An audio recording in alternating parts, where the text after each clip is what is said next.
Həqiqəti eşidəndən həqiqətdən dönmədim. Tənhalığı həmdən bilib kədərimi gizlədim.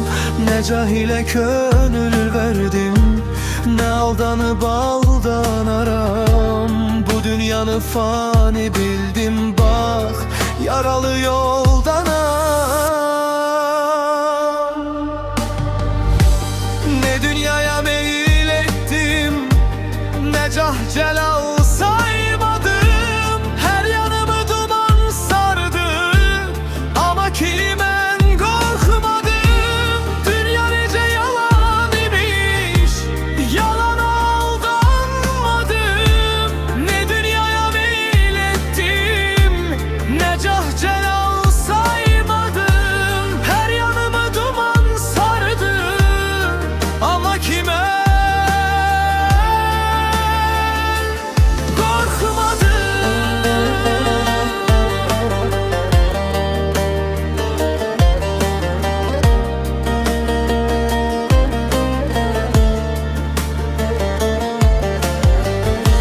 lanet olsun aldadana, adam nece aldadar. Ne dünyaya meyil ettim, ne cah celal saymadım. Her yanımı duman sardı, ama kimden korkmadım. Samimiyet gözler oldum, insanlarda görmedim.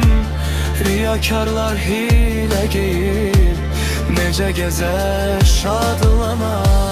Yalan palan dillerdedir, diller dönüp aldadar.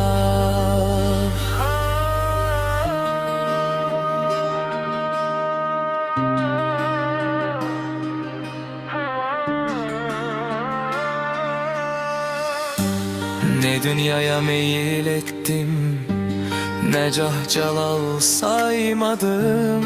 Her yanımı duman sardı, ama kimden korkmadım. Dünya nece yalan imiş, yalana aldanmadım. Ne dünyaya meyil ettim, ne cah celal saymadım. Her yanımı duman sardı, ama kime